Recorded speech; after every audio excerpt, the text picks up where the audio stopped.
الرحيم الحمد لله رب العالمين والصلاة والسلام على سيد المرسلين وعلى آله وصحبه أجمعين أما بعد فأعوذ بالله من الشيطان الرجيم بسم الله الرحمن الرحيم والفجر وليال عشر صدق الله العظيم. وقال النبي صلى الله عليه وسلم ما من أيام العمل الصالح فيها أحب إلى الله من هذه الأيام يعني أيام العشر. قالوا يا رسول الله ولا الجهاد في سبيل الله؟ قال ولا الجهاد في سبيل الله إلا رجل خرج بنفسه وماله ولم يرجع من ذلك بشيء أو كما قال عليه الصلاة والسلام. محترم بزرگوں اور دوستوں، قمری سال کا یہ آخری مہینہ ہے اور اس مہینے کا یہ پہلا عشرہ ہے. پہلے عشرے کا آج چوتھا دن ہے. اللہ تعالیٰ نے اپنی کتاب میں یہ اعلان فرما دیا ہے کہ جس دن ہم نے زمین اور آسمان کو پیدا کیا اسی دن ہم نے سال کے 12 مہینے بنائے. تو یہ مہینے، یہ اوقات اور اس دنیا کی ہر چیز، زمان و مکان سے لے کر کے ہر چیز اللہ کی پیدا کی ہوئی ہے. اس اعتبار سے کہ ساری چیزیں اللہ کی پیدا کی ہوئی ہیں، اللہ کی مخلوقات ہیں، سب برابر ہیں مخلوق ہونے میں. لیکن پھر اللہ نے ان ایام میں سے کچھ ایام کو، ان مہینوں میں سے کچھ مہینوں کو، ان راتوں میں سے کچھ راتوں کو، ان جگہوں میں سے کچھ جگہوں کو دوسروں پر فضیلت بخشی.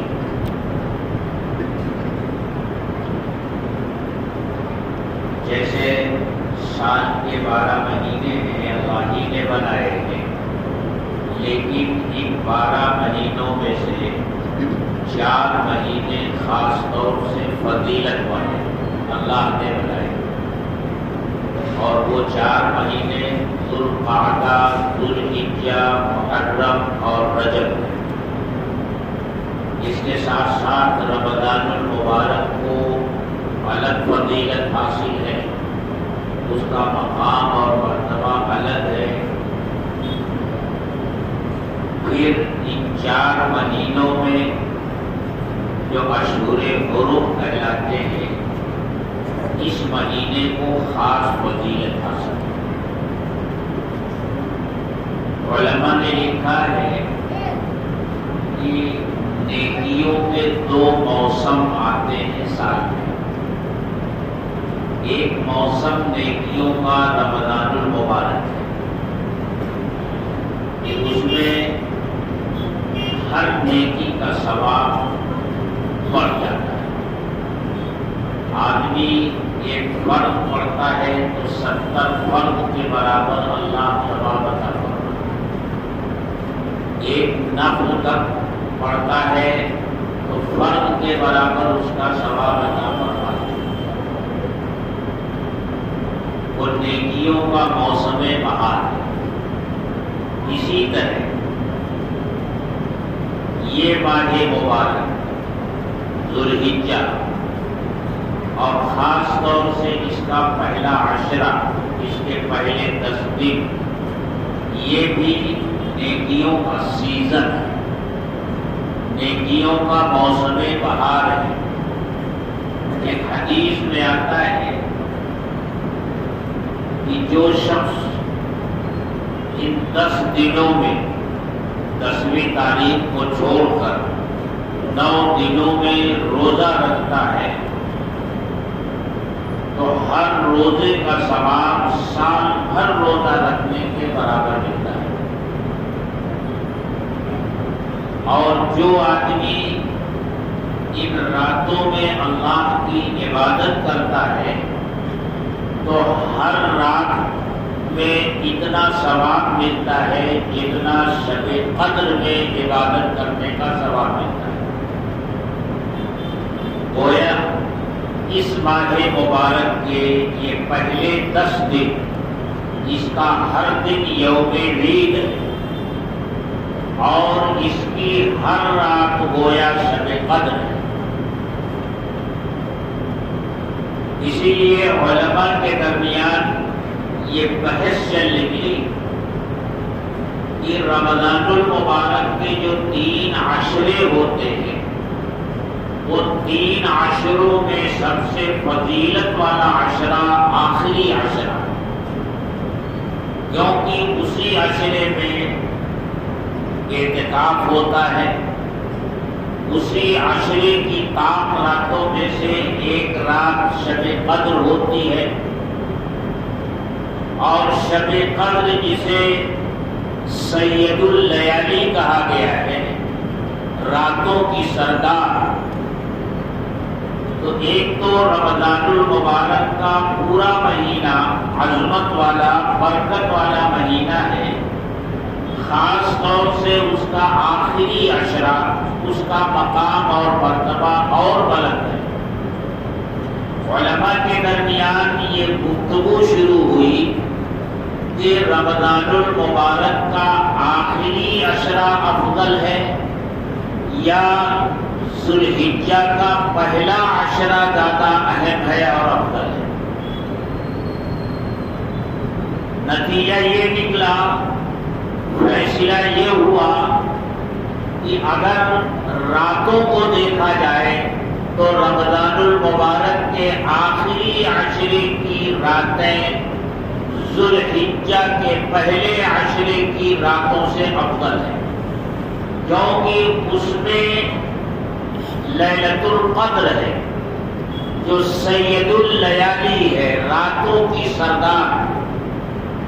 اور دنوں کو دیکھا جائے تو ذوالحجہ کے ایام رمضان کے عشرے اخیرہ کے ایام سے افضل ہیں، کیونکہ اس میں سید الایام یعنی یوم عرفہ نبی تاریخ ہے، تو یہ 10 دن بڑے اہم ہیں۔ اور اس کی اہمیت کا اندازہ آپ اس سے لگائیے کہ اللہ تعالیٰ نے اس میں ایسی عبادتیں رکھی ہیں جو اسی عشرے کی مخصوص تاریخوں میں ہی انجام دی جا سکتی ہے، سال کے کسی اور دن میں ان عبادتوں کو انجام نہیں دیا جا سکتا۔ یہ فضیلت نہ رمضان کو حاصل ہے اور نہ کسی اور مہینے کو اور کسی دن کو حاصل ہے۔ مثلا رمضان میں روزے فرض کیے گئے تو فرض روزے تو رمضان ہی میں رکھے جا سکتے ہیں، یا اگر وہ قضا ہو گئے تو ان کی قضا غیر رمضان میں کی جا سکتی ہے۔ لیکن نفلی روزوں کا جہاں تک تعلق ہے وہ رمضان کے علاوہ چند دنوں کو چھوڑ کر باقی کسی بھی دن نفلی روزے رکھے جا سکتے ہیں۔ نماز کے اوقات اللہ نے مقرر فرما دیے، ان مقررہ اوقات میں فرض نماز پڑھی جا سکتی ہے، لیکن نفل نماز پڑھنا ہو تو آپ ان مقررہ وقتوں میں بھی نفل نماز پڑھ سکتے ہیں، کے علاوہ 2-3 وقت اور ہیں، ان کو چھوڑ کر باقی جب چاہیں آپ نفل نماز پڑھ سکتے ہیں۔ لیکن اس عشرے کے اندر اللہ نے جو عبادتیں مقرر فرمائی ہیں وہ عبادتیں فرض ہوں یا ان کو نفل کے طور پر آپ ادا کرنا چاہیں تو وہ انہی ایام میں ادا کر سکتے ہیں، سال کے کسی اور مہینے میں ان عبادتوں کو ادا نہیں کر سکتے۔ مثلا اسی عشرے میں 8 تاریخ سے لے کر کے 5 دن یعنی 12 تاریخ تک ایام حج ہے، ان میں حج ہوتا ہے۔ کوئی آدمی فرض حج ادا کرنا چاہے تو انہی ایام میں ادا ہوگا، کوئی نفلی حج ادا کرنا چاہے تو یہی ایام مخصوص ہیں، انہی ایام میں نفلی حج ادا ہوگا۔ وقوف عرفہ کرنا چاہے تو وقوف عرفہ کا جو دن متعین ہے اس عشرے میں، اس کا جو وقت متعین ہے کہ 9 ذی الحجہ کے زوال کے بعد سے وہ وقت شروع ہوتا ہے اور 10ویں تاریخ کی صبح صادق طلوع ہونے سے پہلے تک رہتا ہے۔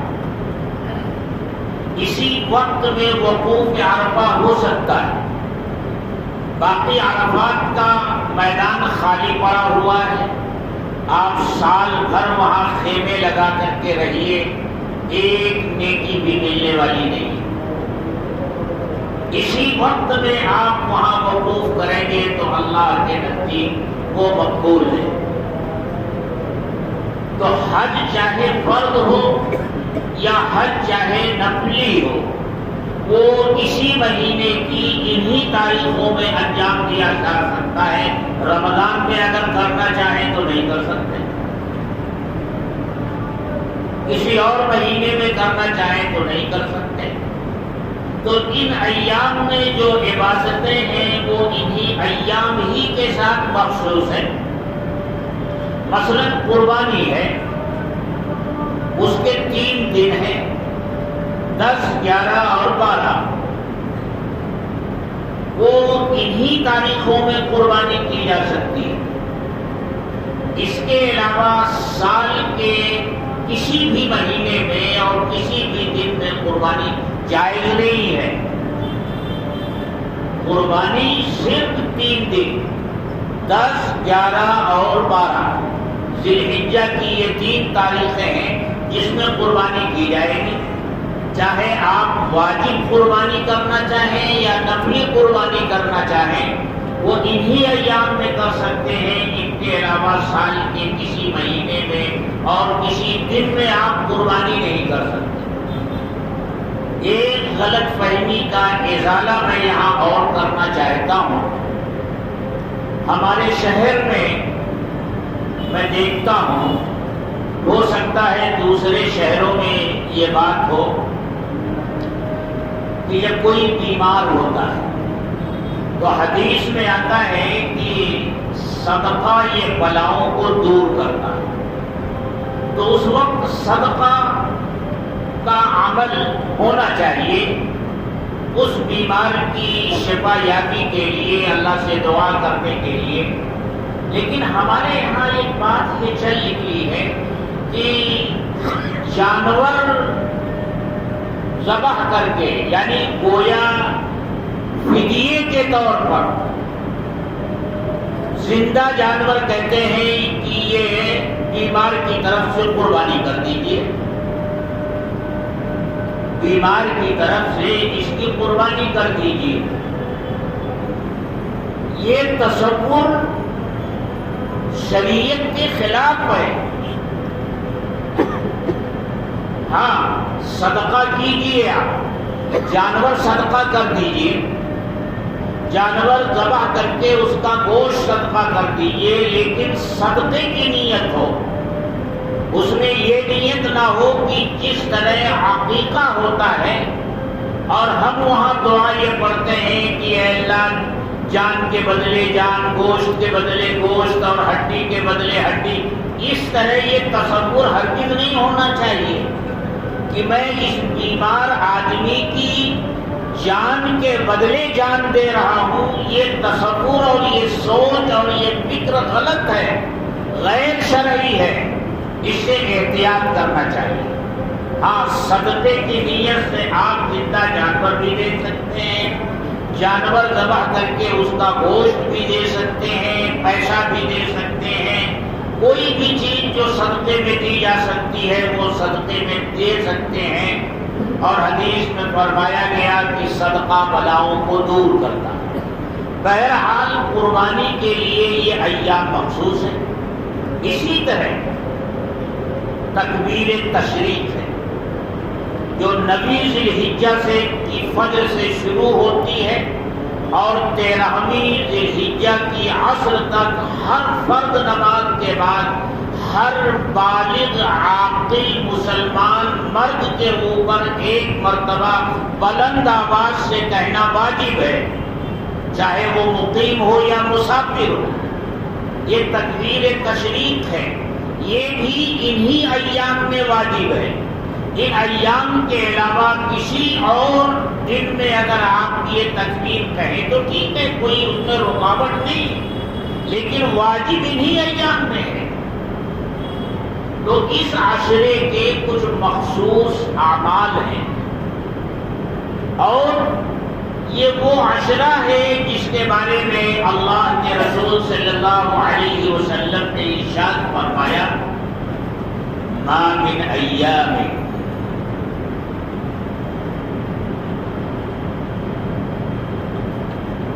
دنوں میں کوئی دن ایسا نہیں ہے کہ جس میں کوئی نیک عمل کرنا اللہ کو ان ایام سے زیادہ محبوب اور پسند ہو.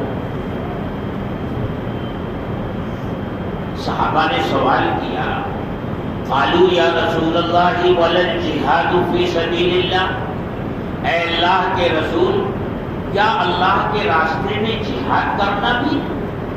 آپ نے ارشاد فرمایا ولا الجہاد فی سبیل اللہ، ہاں اللہ کے راستے میں جہاد کرنا بھی اتنا پسند نہیں ہے جتنا ان ایام میں کوئی نیکی کرنا اللہ کو پسند ہے. ہاں، ایک مجاہد اس سے مستثنا ہے، الا رجل خرج بنفسه وماله، مگر وہ آدمی جو اپنی جان اور اپنے مال کے ساتھ اللہ کے راستے میں نکلا، فلم یرجع من ذلک بشیء، پھر وہ لوٹ کر نہیں آیا، اس نے اپنی جان بھی اللہ کے راستے میں قربان کر دی اور اپنا مال بھی اللہ کے راستے میں قربان کیا، وہ تو افضل ہے. لیکن جو لوٹ کر آ گیا وہ افضل نہیں ہے. اتنے اہم ہیں یہ ایام میرے دوستوں اور بزرگوں. اس کے ایام یعنی دن اور اس کی راتیں یہ بہت قیمتی. ایک دن روزہ رکھنے کا ثواب سال بھر روزہ رکھنے کے بعد، ایک رات کی عبادت شب قدر کی عبادت کے برابر ثواب کے اعتبار سے. لیکن ہمارے یہاں تو اب عبادتوں میں بھی رسم و رواج چل نکلا. اپنے رواج اور رسم کے اعتبار سے جن راتوں کو ہم نے عبادت کی رات سمجھ لیا ہے ان میں عبادت کرتے ہیں، چاہے اس کا قرآن و سنت میں کوئی ثبوت ہو نہ ہو. لیکن ایک رسم چل نکلی ہے، ایک رواج چل نکلا ہے، تو اس رات میں ہم جاگ کر اللہ کی عبادت کرتے ہیں. مثال کے طور پر ایک رات کی بڑی اہمیت بتائی جاتی ہے، اس کو بڑی رات کہا جاتا ہے، شب معراج. یہ شب معراج کیا ہے بھائی؟ قرآن کریم کے 30 پاروں میں سے کسی بارے میں اس کی آیات میں سے کسی ایک آیت میں شب برات کی کوئی فضیلت ہے بیان کی گئی؟ احادیث مبارکہ کا پورا ذخیرہ، جتنی کتابیں آج تک حدیث پاک کے موضوع پر مرتب ہوئی ہیں اور جمع کی گئی ہیں، ان احادیث کی کتابوں میں کمزور سے کمزور کوئی روایت ایسی ہے کہ جس میں شب معراج کی کوئی فضیلت اور کوئی اہمیت بیان کی گئی ہے؟ پھر اللہ کے رسول صلی اللہ علیہ وسلم اس دنیا میں اس لیے تشریف لائے تھے تاکہ اللہ کی طرف سے آنے والے احکامات پر عمل کر کے امت کے سامنے عملی نمونہ چھوڑیں۔ روزے کا حکم آیا، آپ نے روزہ رکھ کر بتایا۔ نماز کا حکم آیا، آپ نے نماز پڑھ کے بتائی اور فرمایا جس طرح میں نے نماز پڑھی تم بھی اسی طرح نماز پڑھو۔ شب قدر میں عبادت کرنے کی فضیلت آئی، اس کو تلاش کرنے کا حکم دیا گیا، آپ نے اس کو تلاش کیا۔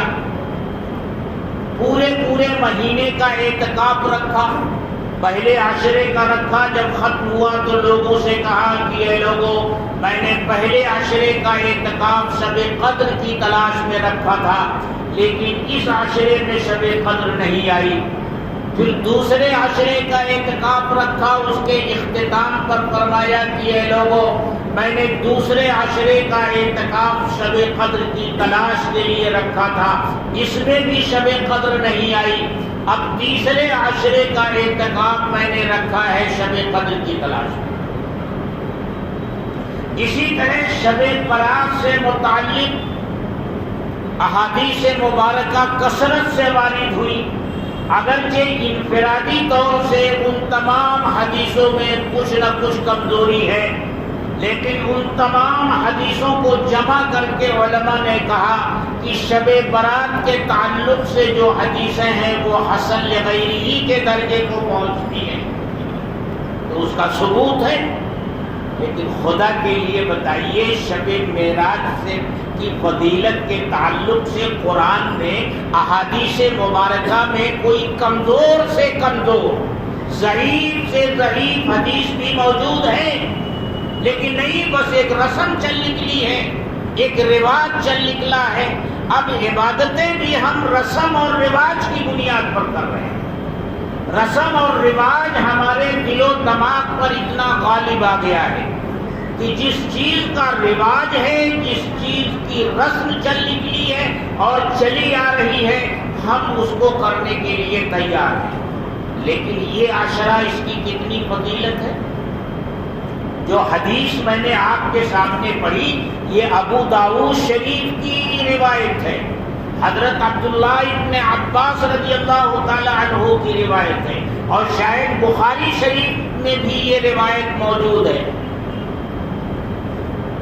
ما من ایام العمل الصالح فیہا احب الی اللہ من هذه الایام، کہ کسی بھی دن میں کوئی بھی عبادت اللہ کو اتنی محبوب نہیں جتنی ان دنوں کی عبادت محبوب ہے۔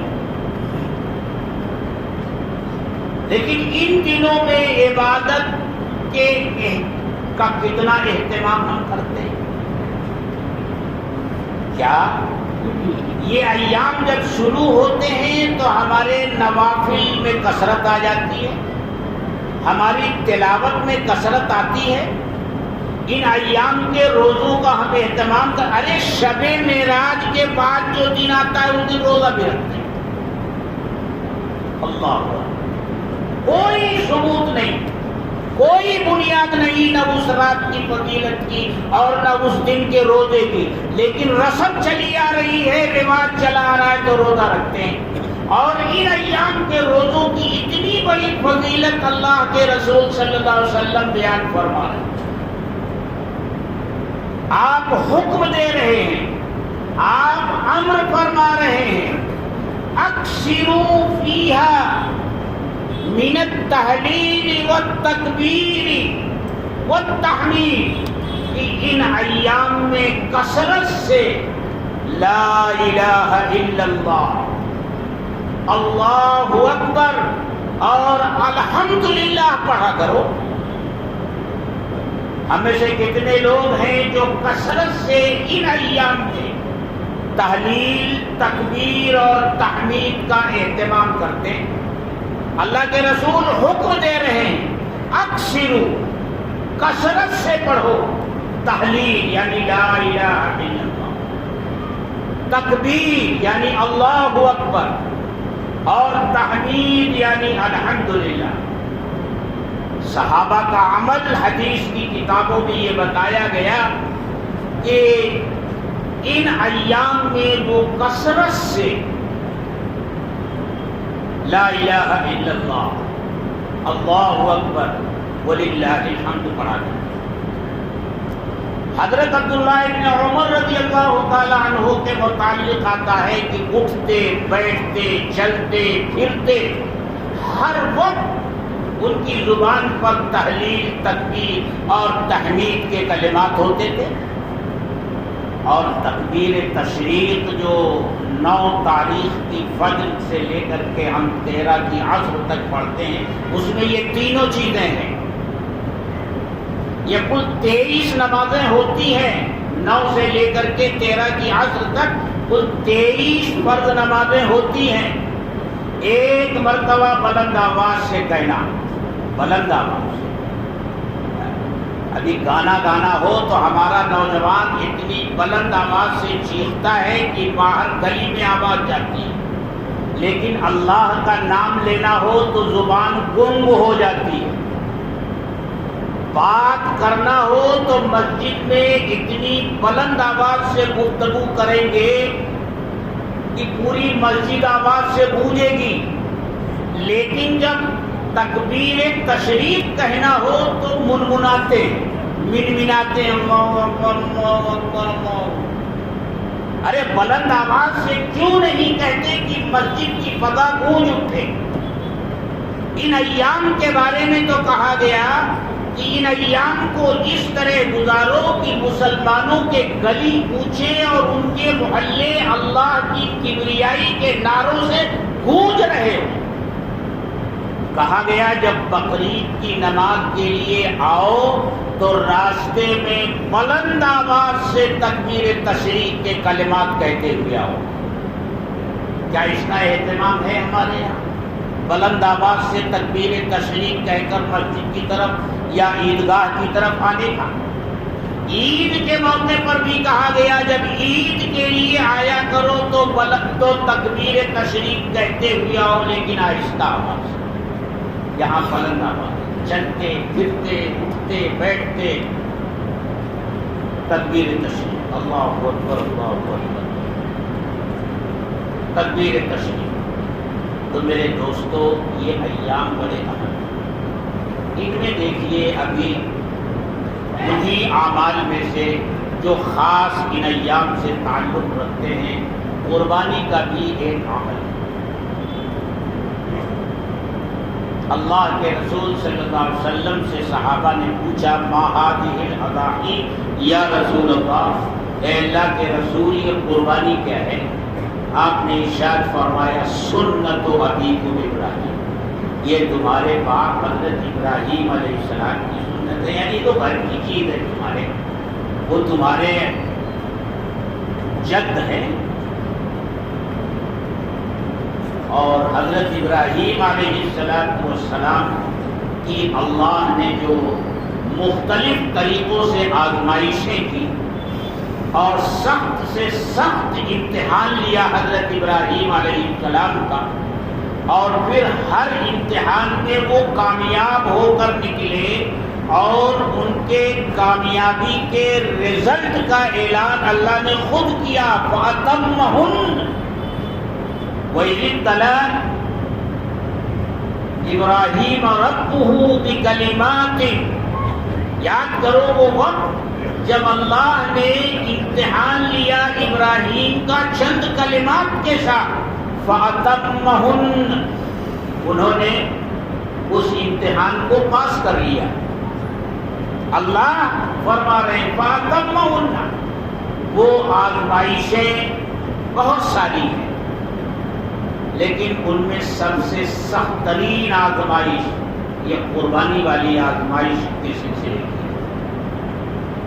86 سال کی عمر میں پہلا بیٹا پیدا ہوا، بڑی بڑی آرزوؤں اور تمناؤں کے بعد پیدا ہوا۔ اللہ سے دعا کی رب ہب لی من الصالحین، اے اللہ مجھے نیک اور صالح اولاد عطا فرما۔ 2 بیویاں تھیں، ابھی تک اولاد نہیں تھی، تو اللہ تعالیٰ نے 86 سال کی عمر میں حضرت اسماعیل علیہ السلام کی صورت میں ایک لڑکا عطا فرمایا، لیکن یہ لڑکا ابھی بچہ ہی تھا، پیدا ہی ہوا تھا۔ حکم ہوا ابراہیم اس بچے کو اور اس کی ماں کو وہاں لے جا کر آباد کرو جہاں ہم چاہتے ہیں، اور وہ جگہ کہاں ہے؟ جبریل ہماری طرف سے تمہاری رہنمائی کریں گے۔ ملک شام سے نکلے ہیں اپنے بیوی اور بچے کو لے کر کے، اور پھر اس وادی غیر ذی زرع میں لا کر اپنے بیوی اور بچے کو چھوڑا ہے۔ وادی 2 پہاڑوں کے درمیان جو خالی جگہ ہوتی ہے، نشیبی جگہ ہوتی ہے، اس کو وادی کہا جاتا ہے۔ ہم کہتے ہیں نا مکہ کی وادی، مکہ کی وادی کا مطلب یہ کہ مکہ شہر پہاڑوں کے بیچ میں ہے، اس لیے وہ وادی ہے۔ اور ایسی وادی ہے غیر ذی زرع، وہاں نہ سبزے کا کوئی نام و نشان نہیں، پانی کا کوئی نام و نشان نہیں، کوئی ہری بھری چیز گھاس پودا وہاں نہیں۔ اللہ کے حکم سے حضرت ابراہیم علیہ السلام نے وہاں لا کر چھوڑا۔ سوچو 86 سال کا بوڑھا باپ ہے، اور اس عمر میں اسے پہلا بیٹا ملا ہے، اور اس بیٹے کو ایسی ویران جگہ پر لا کر چھوڑنے کا حکم دیا گیا۔ کیا گزری ہوگی ان کے دل پر؟ لیکن وہ تو خلیل تھے، اور خلیل اپنی مرضی کو اللہ کی مرضی میں فنا کر دیتا ہے۔ بلا چون و چرا حضرت ابراہیم علیہ السلام نے اس حکم کی تعمیل کی، اور وہاں لا کر بیوی بچے کو چھوڑ دیا، اور بغیر کچھ کہے واپس بھی ہو گئے۔ کچھ کھجوریں اور پانی تھوڑا سا ان کے حوالے کیا اور واپس ہو گئے۔ بیوی پیچھے سے آواز دے رہی ہے کہاں جا رہے ہیں؟ ہمیں یہاں چھوڑ کر، لیکن کوئی جواب نہیں۔ آخر بیوی نے یہ پوچھا کیا یہ اللہ کا حکم ہے؟ تو جواب دیا ہاں یہ اللہ کا حکم ہے۔ اب اس اللہ کی بندی کو دیکھیے، اللہ کی ذات پر اس کو کتنا بھروسہ ہے، کتنا توکل ہے، اس کا ایمان کتنا مضبوط اور قوی ہے کہ اس بے آب و گیاہ سرزمین میں، جہاں چاروں طرف سوائے پہاڑ کے اور کچھ نہیں ہے، نہ پانی ہے نہ سبزہ ہے، ہر وقت خطرہ ہے جان کا کہ کوئی درندہ آ جائے، کوئی زہریلا جانور آ جائے، ڈس لے، پھاڑ کھائے۔ لیکن جب اس صابرہ اور شاکرہ خاتون نے سنا کہ یہ اللہ کا حکم ہے، تو فرمایا تو ٹھیک ہے آپ جائیے، اذن لا یضیعنا، اللہ ہمیں ضائع نہیں، اللہ نے کسی نہ کسی مصلحت سے ہمیں یہاں چھوڑنے کا حکم دیا ہے، اب ہماری حفاظت اللہ ہی کرے گا۔ میرے دوستو، یہ عورتیں جو ہوتی ہیں جن کے ذمے پورے گھر اور پورے خاندان کو سنبھالنا ہوتا ہے، اگر ان کا ایمان مضبوط اور قوی ہو تو یہ پورے گھر اور پورے خاندان کو سنبھال لیتی ہے۔ آپ نے دیکھا نہیں کہ اللہ کے رسول صلی اللہ علیہ وسلم نے جب پہلا نکاح کیا، آپ کی عمر شریف 25 سال اور حضرت خدیجہ کی عمر 40 سال، 15 سال کا فرق ہے۔ اور 40 سال کی عمر میں جب آپ کے اوپر پہلی وحی نازل ہوئی، اس وقت کی اسی 15 سال کی عمر کا فرق ہے۔ آپ کی عمر 40 سال ہے اور حضرت خدیجہ کی 55 سال۔ آپ غار حرا سے واپس آتے ہیں، آپ کی کیفیت بالکل مختلف ہے۔ فرماتے ہیں خدیجہ مجھے چادر اڑا دو، انہوں نے چادر اڑا دی۔ جب آپ پرسکون ہوئے تو آپ نے حضرت خدیجہ سے فرمایا خدیجہ مجھے اپنی جان کے بارے میں خطرہ محسوس ہو رہا ہے۔ حضرت خدیجہ آپ کو تسلی دے، نہیں ایسا نہیں، آپ ایسا مت سوچیے، آپ تو ایسے ہیں، آپ تو ایسے ہیں، آپ کے اخلاق ایسے ہیں اور آپ یہ کام کرتے ہیں۔ حدیث میں وہ آپ کے اخلاق جو حضرت خدیجہ نے گنائے ہیں، صحیح بخاری شریف کی روایت میں ان کا ذکر آتا ہے۔ اور پھر آپ کی مزید تسلی کے لیے اپنے چچیرے بھائی ورقہ بن نوفل کے پاس لے کر جائیں، جو تورات اور انجیل کے عالم ہیں، ان کے پاس تسلی کے لیے لی جاتی ہے۔ اس موقع پر علماء نے ایک بڑی عجیب حکمت لکھی ہے کہ آپ نے جو پہلا نکاح کیا ہے تو اپنی عمر سے بہت بڑی خاتون سے نکاح کیا، اور اس کا فائدہ آپ کو کیا ملا